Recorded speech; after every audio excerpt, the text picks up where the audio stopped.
যখন কারোর প্রতি ভালোবাসা বেশি হয়ে যায়, তখন সেই ভালোবাসা সুখের চেয়ে কষ্ট বেশি দেয়। জোর করে কাউকে আপন করা যায় না, আবার কেউ একবার আপন হয়ে গেলে জোর করে তাকে পর করা যায় না। একটা পাথরই যথেষ্ট একটা কাঁচের বোতলকে ভাঙার জন্য। ঠিক তেমনি মানুষের একটা কথাই যথেষ্ট একটা মন ভাঙার জন্য। কিছু স্বপ্ন যা কখনো সত্যি হয় না, কিছু আশা যা কখনো পূরণ হয় না, কিছু কথা যা কখনো বলা যায় না, কিছু মুহূর্ত যা কখনো ভোলা যায় না। বর্তমানে মানুষের প্রিয়জন হতে গেলেও অর্থনৈতিক যোগ্যতা লাগে। যার কাছে অর্থ নেই, সেই মানুষটা কখনো কারো প্রিয় হয় না। কথাটা শুনতে খারাপ লাগলেও এটাই বাস্তব।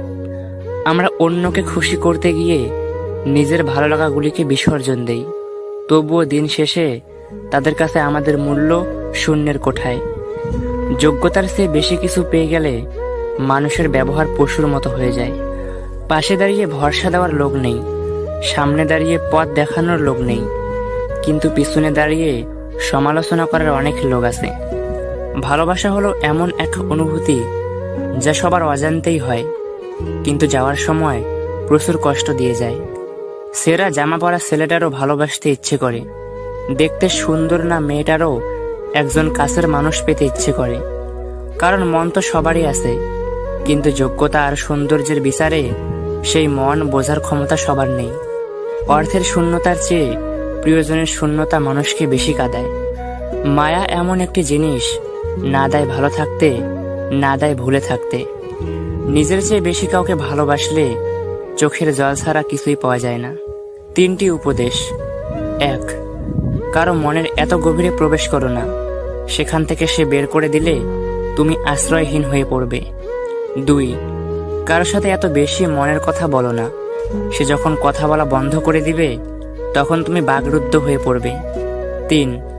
কারো মুখ পানে এত বেশি চেও না, যখন সে মুখ ফিরিয়ে নেবে তখন তুমি অসহায় হয়ে পড়বে। প্রেম নয়, বরং ভালোবাসায় থেকো, কারণ প্রেম সবার জন্য আসে, কিন্তু ভালোবাসাটা শুধুমাত্র একজনের জন্যই আসে। যাদের আমরা কাছের ভাবি, যাদের সব চাইতে বেশি গুরুত্ব দেই, আমরা কখনোই চাই না তারা বদলে যাক। কিন্তু পরিবর্তন চিরন্তন, সবকিছু বদলায় সময়ের প্রয়োজনে। কেউ যখন বুঝতে পারবে আপনি তার জন্য পাগল, তখনই সে আপনাকে অবহেলা করতে শুরু করবে। অন্যকে দোষ দিয়ে কি লাভ, যেখানে নিজের ভাগ্যটাই খারাপ। মানুষ হঠাৎ করে বদলায় না, অনেক আগ থেকে প্রস্তুতি নিয়ে রাখে, শুধু সিদ্ধান্তটা জানিয়ে দিতে সময় নেয়। গাছের